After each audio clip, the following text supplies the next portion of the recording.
We are, yes, indeed. We are, right this minute, about $1 billion down. We are, and let me just tell you, it's real basic budgeting. I can find about $4.7 billion in revenue. The latest budget I have seen is $5.3 billion. That is not a budget, that's a disaster.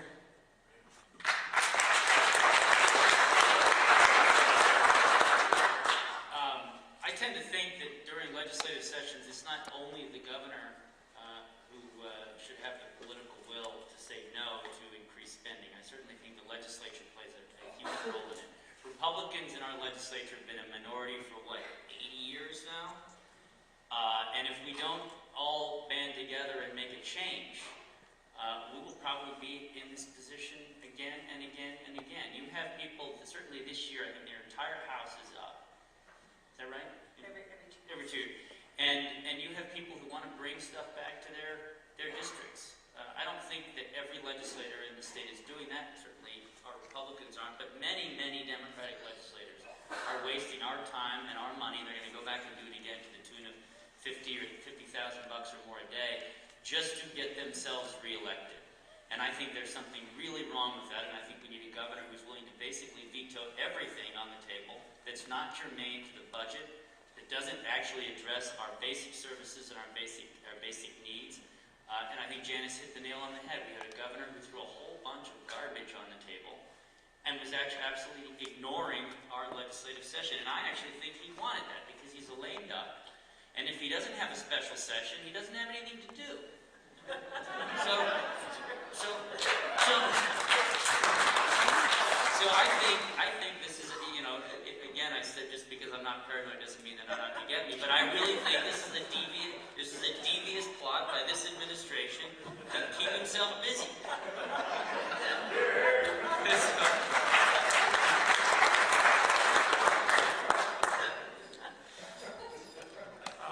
I don't want to repeat what other people have said. There's clearly a lack of leadership at the governor's level, and there's a lack of leadership in the Democrats in the legislature to make the hard decisions that will close the budget gap. So Janice told you what the gap is. The problem is that $600 million has to be closed. That gap has to be closed, and I think most people in here would agree the way to close that is by spending cuts. We are not interested in tax increases. We are not interested in crazy revenue schemes that are going to phase out, is what they say, a temporary tax, those kinds of ideas which usually never end up being temporary. What a lot of people want, what Republicans want, and I think what most of you want, are budget cuts, which means a smaller government, which means standing firm.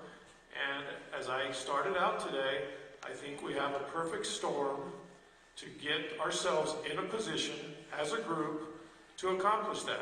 It's not going to happen in this budget, but in the future budgets, we're in a position to move towards limited government and budgets that will balance with revenues that are generated through good economics and will pay for those essential limited services.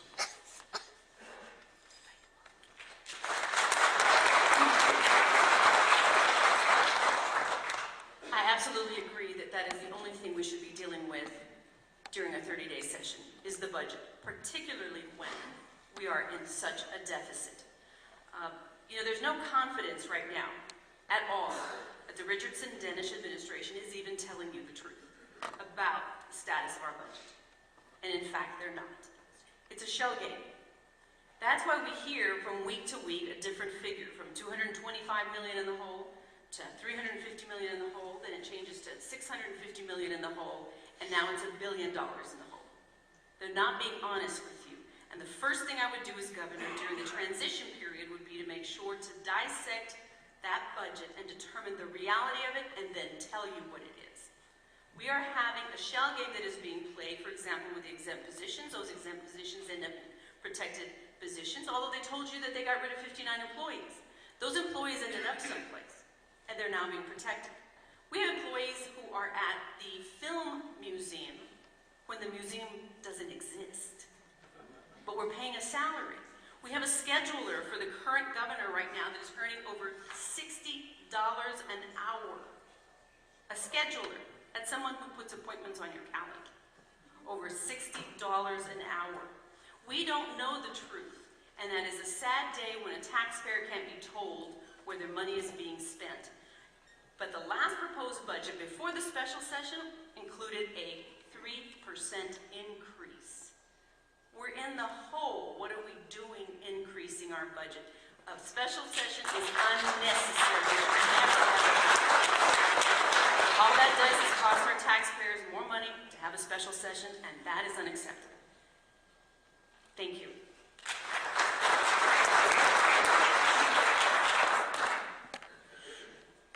Okay, last up. Simple answer. Absolutely the budget ought to be first. A good budget. So what do we have now? We got Band-Aids. We got Band-Aids all over Santa Fe and no one with the will to make the hard decisions. Let me tell you, it's if I had to use an analogy, I'd call the New Mexico state government New Mexico Inc. A service business that got founded in 1912, that's the year of statehood. So 98 years later, it's bankrupt. Now, there's companies in this country, like Johnson & Johnson and Pfizer, that are older than the New Mexico state government. Guess what they've done? Every year, they budget accordingly, and they adapt to the marketplace. So what we've got is, if New Mexico State Inc. in the year 2010 is a bankrupt, failed company. And what do you do when you get a bankrupt, failed company? First, you fire the management. That's called the election. But ladies and gentlemen, it doesn't stop there. You got to take the company out of receivership and you got to reorganize it for the marketplace. I'm using business terms because they're appropriate in this case. You've got a government that's bloated, out of control, and by resetting it and realigning it and downsizing it, and in some cases outsourcing it, we're going to have a budget under control and a government that works for you that's affordable.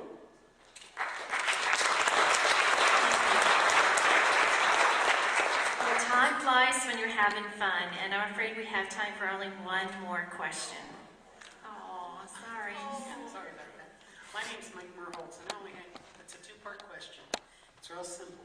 Across New Mexico, 90% of our small businesses and general businesses in general are not handicap compliant. We all know that. But there's a tax code called Tax Code 190 that will give them a $15,000 federal tax credit tax break to get up to standard. How would you utilize the tax code to make sure that these businesses have the advantage of being handicap compliant? Wow, that's a rough question. I think you asked me that before I got up here, and I told you I really didn't have a lot of information on it. Which is something you learn when you start doing these, is how little you actually know. You know, if it is a federal tax, you say it was a federal tax credit. You know, it seems to me that if there is a federal program that provides a credit to business owners, that business owners would want to take advantage of it. I guess the only answer, the simplest answer I have is that if the state plays a role in promoting that federal tax credit, is that it actually spend energy promoting it, but I don't think it actually does. But honestly, I have to learn more about that. I don't know how the state implements a federal tax code, but I'm sure someone up here does. Not me.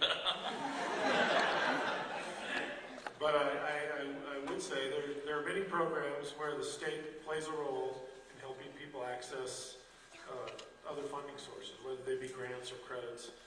And this sounds like one that could fit within that model. I don't know why it hasn't. I think the first question would be to find out why it has one of those models that have been used successfully hasn't been explored and utilized. And if there's a problem or a reason, address it. And if there isn't, then do it and get it moving.